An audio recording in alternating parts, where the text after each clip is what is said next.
చాలా మందికి దాదాపుగా 850 మందికి మేము 2016 నుంచి 2018 వరకు ఈ స్కౌట్స్ అండ్ గైడ్స్ శిక్షణ శిబిరాల్లో కూడా మేము ఇవ్వడం జరిగింది. ఈ కార్యక్రమాల్లో ఉత్సాహంగా మనకి ఏమి ప్రయోజనం ఆశించి చేస్తే అయ్యేది కాదు.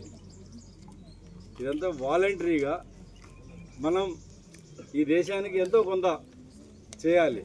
దేశానికి డైరెక్ట్గా ఏం చేయలేం కదా.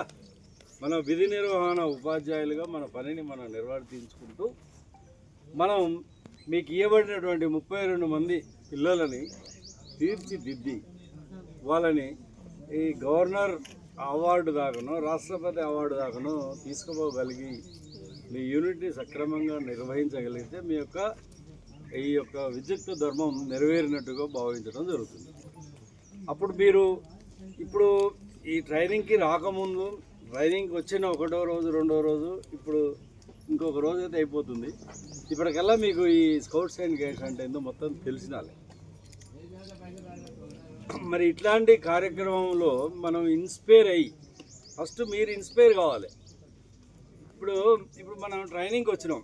ఇప్పుడు మేము స్టేట్ నుంచి విజిట్కి వచ్చినాం అబ్జర్వేషన్కి.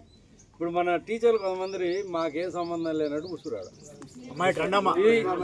అఫ్కోర్స్ అది మీకు ఏదైనా అవ్వచ్చు.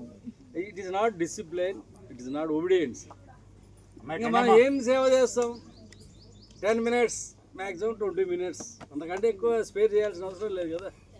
మరి స్టేట్ అఫీషియల్స్ వచ్చినప్పుడు కూడా మనలో ఆ స్పందన లేకుంటే మీరు యూనిట్ని ఎట్లా నడుపుతారు? మీ స్కూల్కి ఏం సర్వీస్ చేస్తారు? ఈ సొసైటీకి ఏం సర్వీస్ చేస్తారు? Man for society, society not for man. మనిషి సొసైటీ కోసం బతకాలి తప్ప సొసైటీ మనిషి కోసం బతకదు. కాబట్టి ఆ ప్రిన్సిపల్ని మీరు పాటించాలి. తర్వాత అన్నిటికంటే ప్రధానమైనది ఆరోగ్యం. ఫస్ట్ మీరందరూ కూడా ఆరోగ్యంగా ఉండడానికి ప్రయత్నం చేయండి. మీ ద్వారా మీ ఫ్యామిలీ అంటే మీ సొంత కుటుంబం ప్లస్ మీ పాఠశాల కుటుంబం, మరి ముఖ్యంగా ఇప్పుడు రేపు రాబోయే స్కౌట్స్ కుటుంబం, స్కౌట్స్ అండ్ గైడ్స్. మరి వీటన్నిటిని కూడా మీరు క్రమశిక్షణయుతంగా ఒక ప్రణాళికాబద్ధంగా ఒక ప్రాపర్ వేలా మీరు చేయగలిగితే మీకు పాఠశాలలో గుర్తింపు వస్తుంది, జిల్లాలో గుర్తింపు వస్తుంది, రాష్ట్రంలో గుర్తింపు వస్తుంది. మీకు ఈ శిక్షణ ఇచ్చినటువంటి వాళ్ళకి కృతజ్ఞతగా మీరు పనిచేసి నిరూపించగలిగితేనే శిక్షణ కరెక్ట్ అయినట్టు. లేకుంటే మనం ఏదో వచ్చినాం పోయినాం అని ఉంటే కష్టం. రాజుగారికి పాలు పోసిన సామెతలాగానే ఉంటుంది. కాబట్టి ఈ విషయాలు మీరు స్పష్టంగా మీకు తెలియజేసేది పాఠశాల విద్యాశాఖ నుంచి ఏంటంటే ఇంతకుముందులాగా లేదు. ఇప్పుడు డిపార్ట్మెంట్ డైరెక్ట్ ఇన్వాల్వ్ అయింది. తర్వాత ఈ కార్యక్రమాన్ని స్ట్రెంగ్తన్ చేయడానికి, మానిటరింగ్ చేయడానికి నన్ను స్పెషల్గా ఈ special officer scouts and guides and NCC ఈ 2 విధులను నిర్వహించడానికి నన్ను స్పెషల్ ఆఫీసర్గా అపాయింట్ చేయడం జరిగింది. నేను మొన్న 29వ తారీఖు నాడే చార్జ్ తీసుకున్నాను.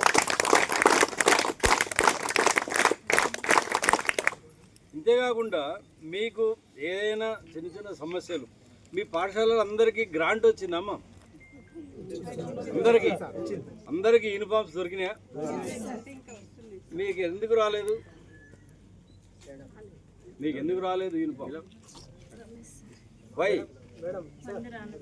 మీకు ఎందుకు రాలేదు? ఎవరు? Principal madam. ఎందుకు చెప్పండి. నెంబర్ చెప్పండి, మీ ప్రిన్సిపల్ నెంబర్. స్టిచ్చింగ్ అంటే